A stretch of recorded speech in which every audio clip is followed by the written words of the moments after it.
Welcome to the Great Detectives of Old Time Radio. From Boise, Idaho, this is your host, Adam Graham. If you have a comment, email it to us, box13@greatdetectives.net. Follow us on Twitter at Radio Detectives, and become one of our friends on Facebook, facebook.com/Radio Detectives. Today's episode is brought to you by the financial support of our listeners. Thank you so much for your support. Well, folks, after a month of various mystery specials, we're ready to bring in a new show to take the place of Sherlock Holmes in our lineup. And we're going to start Nick Carter, a character whose story appeared before Sherlock Holmes. In 1886, Nick Carter appeared in The Mysterious Crime of Madison Square. And that led to 29 more years of Nick Carter stories and Nick Carter magazines, a weekly publication by Street and Smith that was replaced in 1915, and then was returned again 18 years later as a pulp magazine from 1933 to 36. And then there were 3 films by starring Walter Pidgeon, 1939 and 40. Nick Carter came to radio a well-known character. While his stories predated Sherlock Holmes, no one, I think, would argue that they were superior or even in the same league as Holmes. The Nick Carter stories were written by a wide variety of authors, and I've read several of the stories, and they really seem to change styles depending on the literary mood of the moment. So we're going to go ahead and we'll take a listen to the radio series. The series starred Lon Clark and aired from 1943 to 1955. And as far as I know, it is the longest detective series where you've had one detective in the lead role. Mr. Keen, Tracer of Lost Person, there were more series. And, of course, there were more seasons of Sherlock Holmes, though not all of those ran consecutively. Nick Carter began airing over the Mutual Network on April the 11th of 1943. We're missing the first 12 episodes of Nick Carter, but we have episode number 13, which aired on July the 6th of 1943. So here now is The Echo of Death.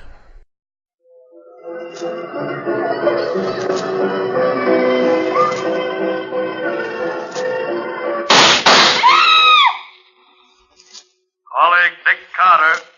Another case for Nick Carter, Master Detective. Yes, it's another case for that most famous of all manhunters, the detective whose ability at solving crime is unequaled in the history of detective fiction. Nick Carter, Master Detective.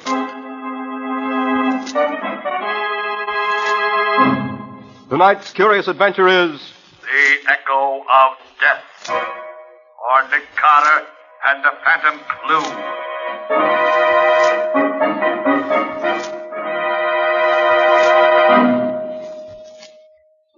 No, please, don't kill me. Don't kill me. Hold him still.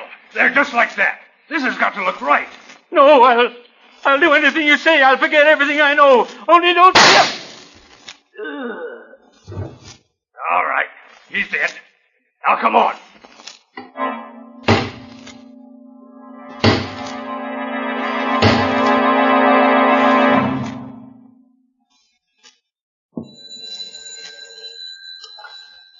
Hello?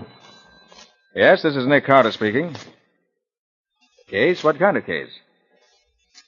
Disappearance. Well, that's hardly in my line. Oh, I see.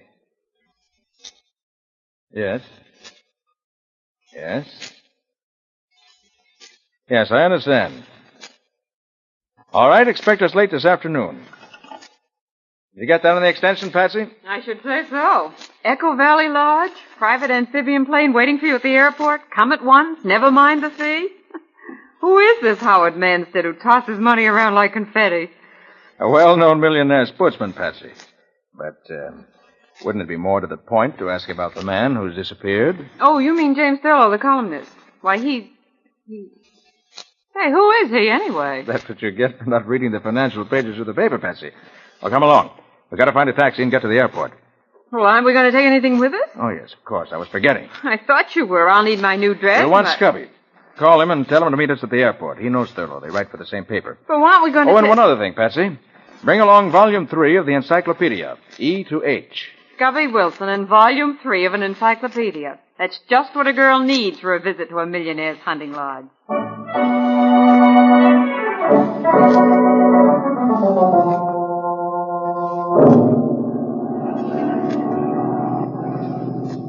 Though seldom visited because of its somewhat inaccessible location, Echo Valley is a natural freak of singular interest. I have friends you could say the same thing about, but the encyclopedia doesn't mention them. Quiet, Scubby. Let Patsy finish reading. Echo Valley is of great interest to scientists. Sounds occurring in certain areas of Echo Valley may be repeated as many as 13 times, echoing from cliff to cliff in gradually diminishing volume. Why do encyclopedias always use so many words to say so little? That's what I wonder about newspaper reporters sometimes, too. So we'll change the subject? What else does it say? That's all. Well, that's no help. Thurlow certainly wasn't carried off by an echo. Oh, he's probably just lost in the woods. In any case, I don't see why Manstead insisted on you coming out to look for him, Nick. You're no Indian guide. Patsy, if Thurlow isn't found alive, it may cost the public millions. Millions? Well, he's just a columnist, isn't he? Just a columnist? He's the smartest financial reporter in New York. And Thurlow's more than just a reporter, Patsy. In the financial column he writes, he sometimes tips the authorities off to big stock swindles and other kinds of financial skullduggery. Right. It was Thurlow who broke open the Nemo Bank scandal 3 years ago and sent the whole board of directors to prison. And for some time, Patsy, Thurlow has been hinting in his column that he was on the verge of revealing some kind of tie-up between certain politicians and one or two big operators that would rob the public of millions. Oh, then if anything happened to him now, before he's had a chance to tell anybody what he knew, the scheme would go through as scheduled. Right.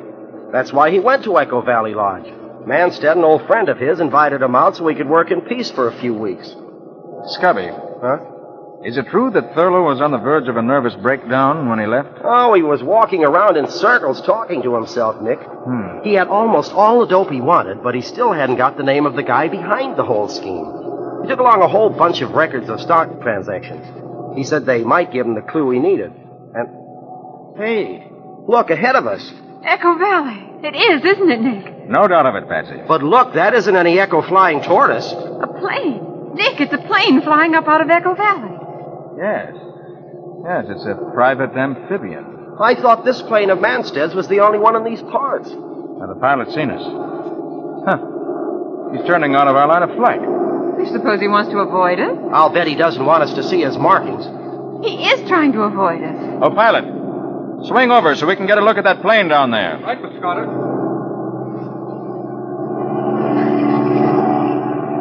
He knows we're trying to get closer to him. Look at him bank to avoid us. He's turned back. He's heading away from us now. Oh, pilot. Overtake that plane if you can. Yes, Mr. Carter. Say, isn't that the Manstead hunting lodge down there, right on the edge of the lake? Yes, Scubby, it is. But we're not going to land until we get some idea what that plane's up to. Look, he's diving straight down now. He's going to try to get away underneath us. Oh, he'll never make it. Those private planes aren't built. His wing, it's breaking off. Couldn't take the strain. He's heading straight for the ground if he hasn't got a parachute. Oh, but he has. Look, he's jumping. See, the chute's opening. And there goes his plane into the trees. Well, that was a narrow escape. He didn't have more than 500 feet of altitude. Oh, he's come down on the top of that tall pine. He's caught there. See, his parachute won't come loose. Yes. Well, we'll have to land and rescue him. Besides, I want to know why he was so anxious to avoid having his plane identified. Oh, pilot. Yes, Mr. Carter? Land in the lake and taxi up as close as possible to the place that fellow came down. Yes.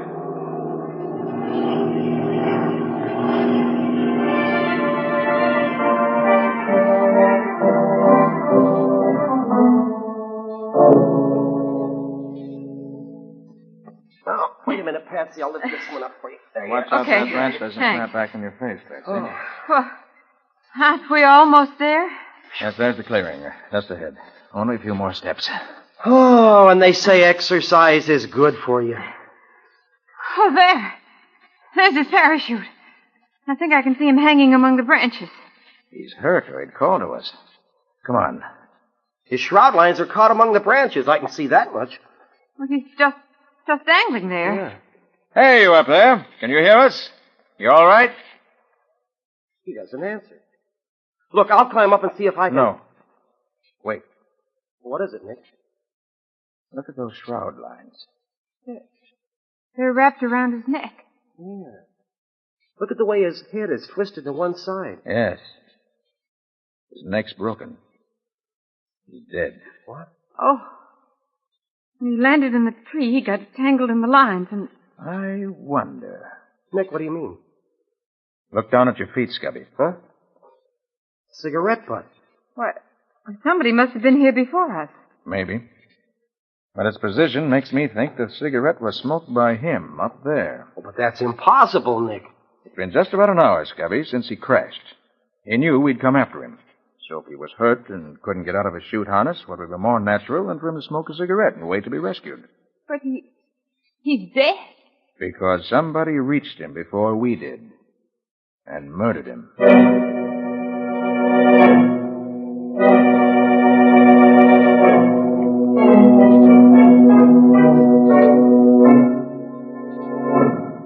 And so that's the story, Mr. Carter.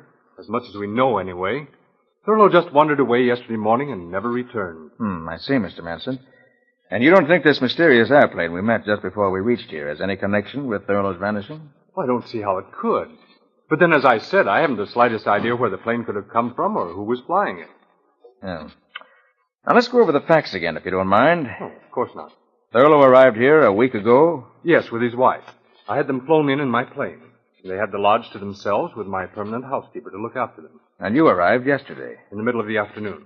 But Thurlow wasn't here when you arrived? No, he'd already gone out. He told his wife he was taking his revolver along and would take pot shots at the trees and rocks. So you never actually saw him? That's right. The woodsman I employ to look after the property asked me to come and examine some trees he wanted to cut down. About sundown, I got back to the lodge, and Thurlow still hadn't returned. Mrs. Thurlow was becoming worried. I ordered the floodlights we use for landing the plane at night, but he didn't show up. And then in the morning, you called me. Well, first I phoned the nearest forest ranger station. And after that, Mrs. Thurlow was so agitated, I had promised I'd send for you. Where is Mrs. Thurlow? I'd like to ask her a few questions. Well, she's sleeping now. She was up all night, and this morning the housekeeper gave her a sleeping tablet. Shall we wake her? No, not just now. There's still an hour of daylight left. I'd like to take a look around outside. Perhaps I'll open it. Mr. Manstead, Johnny, what is it? his hat. We found it Thurlow's hat? Where? near the waterfall. Why, that's not far. It's only a mile from here. It's still light. Do you want to come with us and look for him, Mr. Carter? Yes, I think I do.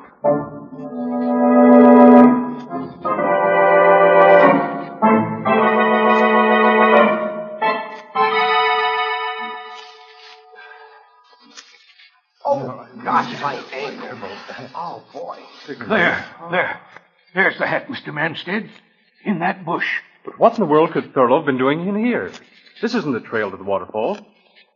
It isn't a trail at all as far as I'm concerned. It's a jungle. It used to be a trail to an old one-room cabin, but there's no reason Thurlow would go there. Well, maybe if we yell, he'll hear us.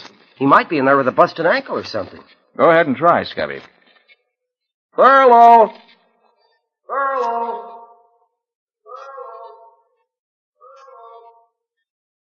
Good gosh, will you listen to that? Well, that's one reason this is called Echo Valley. The cliffs around the waterfall down the trail make a perfect sounding board. Well, if he didn't hear that, he must be dead. If there's a cabin in there, we better take a look at it. Right. I don't see what in the world Thurlow could have come this way for, but maybe he did. Let's find out.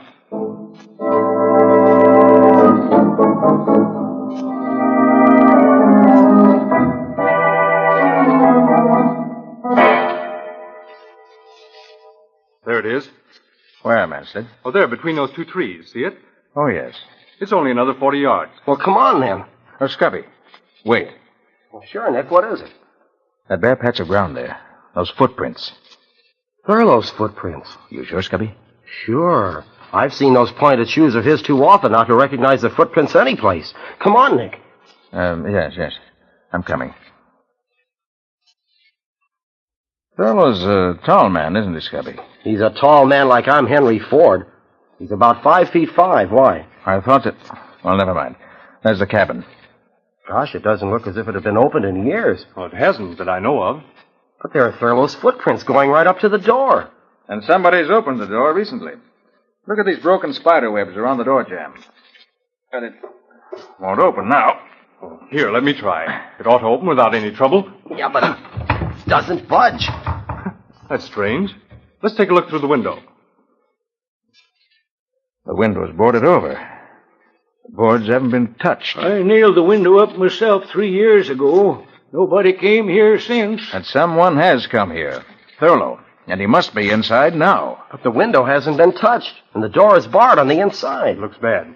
We'd better break the door down. Suppose we have old Johnny use his axe on it. That'll be quicker. Of course. Johnny, smash the door open for us. Stand back, please.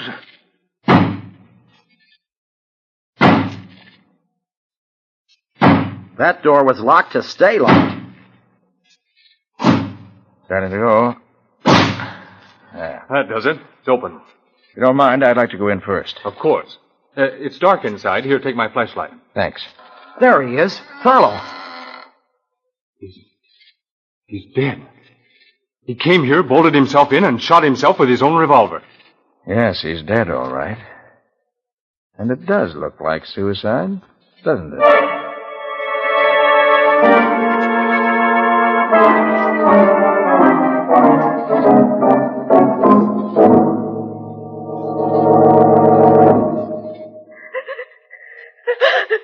Now, Mrs. Thurlow. Jim couldn't have killed himself, Mr. Carter. He couldn't have. I'm sorry, Mrs. Thurlow. I wouldn't intrude on your grief if it wasn't necessary. Now, first of all, what kind of mood was your husband in yesterday morning just before he disappeared? He was very agitated. Agitated? Well, do you know any reason why he should have been? I think he just found a clue to the identity of the man he was seeking. The one behind his plot to upset the stock market. Did he say who it was? No, he just said he'd stumbled on a clue. And he was so shocked he could hardly believe the evidence. That was why he went out into the woods. He wanted to be alone to think the matter through. Perhaps his notes will tell us what he found. Yeah, I thought of that, Nick. After Mrs. Thurlow woke up and I talked to her while you and Scubby were out with Mr. Manstead, we tried to read his notes. But they're in some kind of a shorthand that nobody can read but himself. I can make out a few words here and there, but not enough to help. Well, we'll have another try at it later. Please go on, Mrs. Thurlow. Well, that's almost all, Mr. Carter. Jim went out about 10 in the morning. I stayed here in my room reading. About half an hour later, I thought I heard a shot. All of a sudden, I was terribly frightened. Frightened? Of what? I don't know. It was just a feeling. Then I heard the far-off echo of somebody hammering. It was... It sounded like somebody hammering down the lid of a coffin. And I'm positive it meant that Jim was dead. It's probably someone chopping down a tree she heard, Nick. Anyway, she went back to her reading and forgot about it. Then around 1, Manstead phoned from the village, this little town about 10 miles from the hills, for Johnny to come for him in the station wagon. Manstead phoned? But didn't he fly in by plane yesterday? Seems not. The plane was in New York getting a new propeller, so he took the night train. Is that so? Anyway, Johnny went to meet him. He got here about 2:30. The rest of the story is just the way he told it to us. Nick Thurlow must have killed himself. There just isn't any other answer. I wonder, Patsy. I wonder.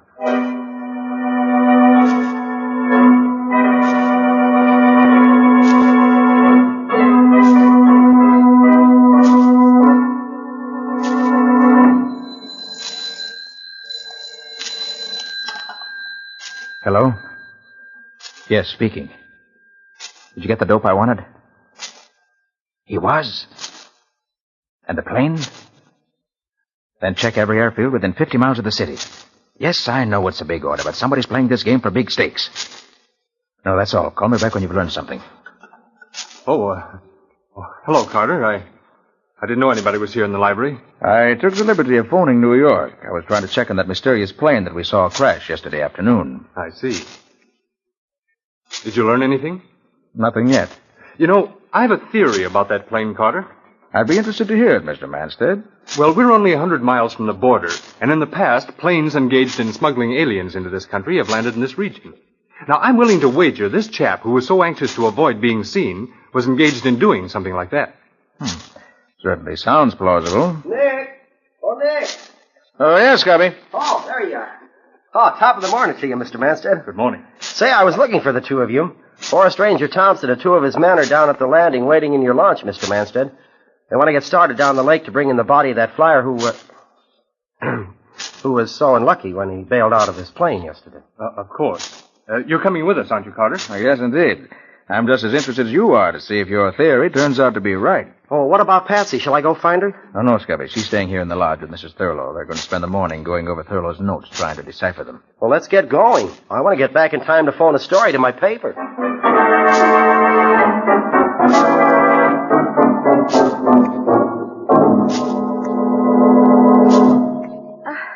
I was afraid it's no use, Miss. Please, just call me Patsy. It's just impossible to read these notes of Jim's, Patsy. They're not only in his own shorthand, but most of them are in code, too. Here's something that seems as if it might mean something. See, it says, I can HB it. H.B. Hardly believe. I can hardly believe it. Yes. Of course, that's what it means. And here's some more. It's clearer. Shall I tell Manstead what I know? The next line. Better not. Instead, must get back to New York. Well, that's clear enough. But the next line. My life, M.B. Indeed. That doesn't mean anything to me. My life, M.B. Indeed.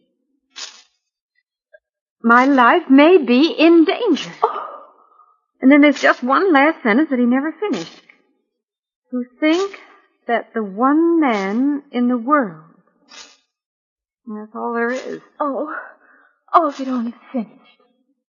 To think that the one man in the world. Who do you suppose he could have meant? I can't even make a guess. The one man. Mrs. Thurlow. What's that? Mrs. Thurlow, we're going to go and take a look at that cabin now while all the others are away. I have a theory, and we're going to find some evidence to prove it. It has to be there. It just has to be.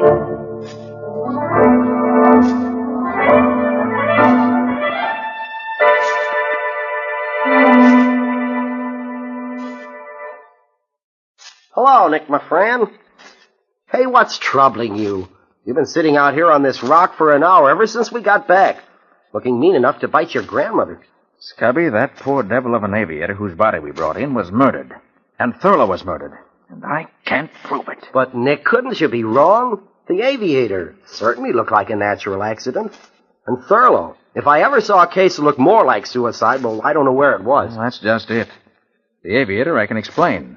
Someone slipped through the woods, reached him before we did, climbed the tree he was caught in, and strangled him with the shroud lines in his parachute while pretending to help free him. But Thurlow, his own footprints leading into the cabin. The window boarded over and the door bolted on the inside.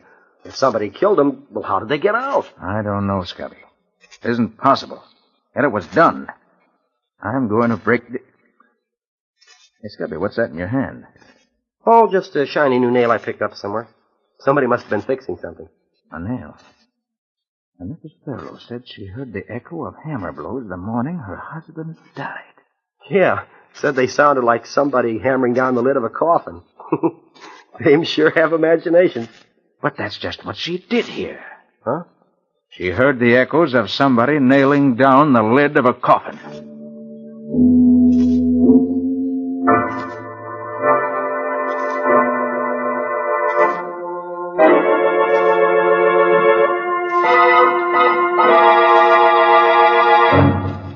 must be a clue. There must be. But we've been all over the cabin inside and out a dozen times now, Patsy. If there was anything here, we'd have found it. Mrs. Thurlow, somehow your husband was murdered here, and his body left inside this cabin so it would look like suicide. I'm going to find out how the murderer got out, leaving the door and window bolted, or die. I'm afraid you're much more likely to die, Patsy. Oh, Mr. Manstead. Yes, Mr. Manstead. After we returned to the lodge and I learned the two of you had disappeared in this direction, I thought I'd better find out what you were up to. You killed my husband. Of course he did. Who else could your husband have meant by the one man in the world he'd never have believed guilty? But he was Jim's friend. That's what he wanted you to think. He pretended to be a friend so he could always keep checking what your husband learned. And he invited you both here so he could commit murder if he decided it was necessary. A very interesting theory. But I'm afraid I can't give you a chance to tell it to anyone else. Johnny. Right here, Mr. Manstead. Come inside and close the door. What are you going to do to us? He thinks he's going to kill us. He hasn't got that gun in his hand for fun. Johnny, the old mine shaft is close by. Now, if these two ladies out walking had the misfortune to stumble into it, it would be very tragic, wouldn't it? Lots of people fall down old mine shafts. So they do. And I'm afraid another such accident is about to happen. You can't get away with it, Mr. Manstead. Nick Carter won't let you. Oh, well, perhaps even clever Mr. Carter may have to have an accident. Help me silence him, Johnny. Quickly. No, Nick! Quiet! No! Quiet, I say! All right, now, Johnny, knock them both on the head to keep them quiet. All right, Manstead. Let go of her. You, Carter. Nick, look out, his gun! Drop it, Manstead, or Johnny, kill him! Kill him! Johnny, put down that axe or I'll shoot. Yes, sir. He's dead. I'm afraid so. Patsy, either of you hurt? No, Nick. You came just in time. But how? How did I know Manstead was a murderer? I knew that from the time we found this cabin. But it took an echo to prove it. The echo, Mrs. Thurlow, that you said sounded like someone hammering. But I don't understand. Scubby's bringing Ranger Thompson. As soon as they get here, I think I'll be able to clear up a lot of mysteries.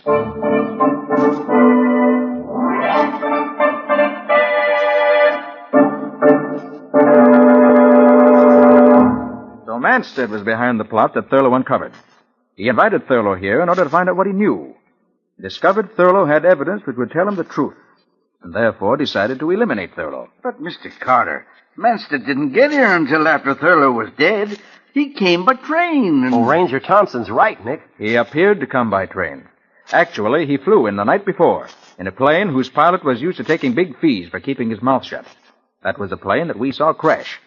Something delayed it from leaving in time to avoid us, and in the pilot's effort to keep away from us, well, we all know what happened. But, Nick, why was the pilot murdered? That was Johnny's work. As soon as Thurlow saw the crash, he sent Johnny by a secret trail through the woods to make sure the pilot didn't live to talk. Otherwise, his murder scheme would have collapsed. Isn't that right, Johnny? Yes, sir. So Manstead flew here the night before he murdered Thurlow. In the morning, when Thurlow left the house, he and Johnny waylaid him. Is that it, Nick? That's it, Patsy. They brought him to the cabin here. Manstead put on his victim's shoes and made a trail of footprints. I see. Then they killed Thurlow, put his shoes back on him, and left him in the locked cabin. A clear case of suicide. But Manstead made a mistake there. His footprints were too far apart. They were the steps of a tall man. When Scubby said Thurlow was a short man, I began to suspect. Well, it certainly does sound plausible, Mr. Carter. But you've still got to convince me Manstead could get out of that cabin and leave the door barred from the inside. Make it good, Nick. Johnny knows the answer. You all remember that Mrs. Thurlow said she heard the echo of hammer blows. You mean she really did hear someone hammering? Exactly. This is a small cabin, with a roof lightly nailed in place. Now look up there. What's that flashing in the sun? Looks like nail heads. Somebody's hammered new nails into that roof all along this side. Nick, is that the clue I was looking for? That's the clue you were looking for. Scubby and I saw it yesterday, but we weren't smart enough to know what it meant. Here, I'll take Johnny's axe and push the blade in under the eaves and pry upward like that. Well, the whole roof's lifting up. Well, blow me down. Manstead and Johnny pried up the flimsy roof before they killed Thurlow. Then, leaving the door barred, they climbed out. And Johnny nailed the roof back into place. Right. So they were hammering the lid on the coffin, so to speak. Thurlow's coffin. And due to the curious echoing qualities of the rocks, the sound carried to the lodge, and Mrs. Thurlow heard it. I didn't think it meant anything until I noticed the nail Scubby picked up someplace. The nail Johnny must have dropped. And then I remembered the hammering sound Mr. Thurlow spoke of. And suddenly the whole thing was clear. Well, it sure wouldn't have been clear to me if you hadn't explained it, Mr. Carter. I certainly wouldn't ever have worked it out with just an echo for a clue. Oh, but that was an unusual echo. Remember how cleverly it answered? And when it comes to answers, Scubby, Nick Carter is the man who gets them.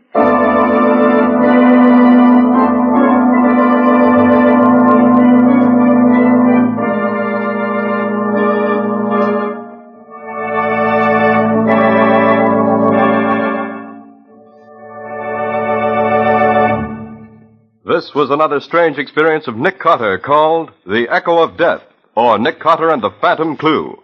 The curious adventures of Nick Carter, Master Detective, are brought to you every Monday night at 9:30 Eastern Wartime. We'll let Nick himself tell you about next week's story. What'll it be about, Nick? I call it Death Across the Tracks. It began with the murder of a detective. A railroad detective who lives in the station alongside the tracks. He was working on a case, but he had it only partly solved when he was murdered. And I picked it up from there. I'll say you did, Nick. You almost picked up a few bullets into the bargain, the way the victim did. When you called it Death Across the Tracks, you were right in more ways than one. This sounds more and more intriguing. And how did it wind up, Nick? Well, we'll tell you that next week. But I can say this much. I had a stroke of luck. Nick always calls it luck when he uses foresight. Good night, folks. Yes, good night, folks. And good night, Patsy and Nick. In tonight's strange adventure, Nick Carter was impersonated by Lon Clark. Patsy was impersonated by Helen Choate. Original music was played by Lou White. The entire production was under the direction of Jock McGregor.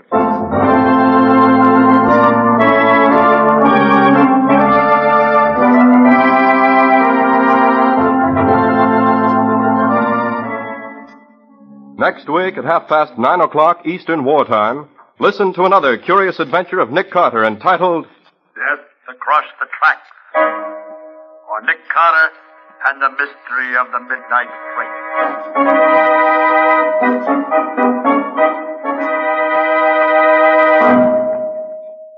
This story is a copyrighted feature of Street and Smith Publications, Incorporated.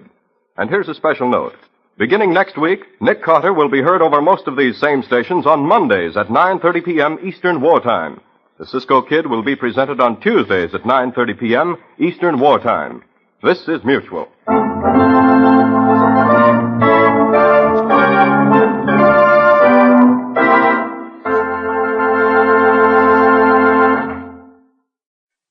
Welcome back.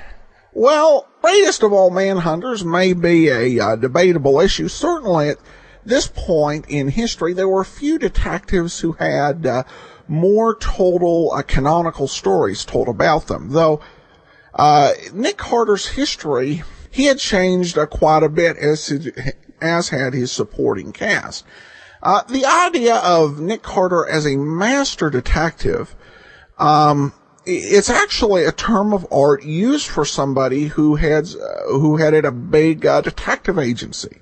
Over on the old time Dragnet show, we played you the Nick Harris cases.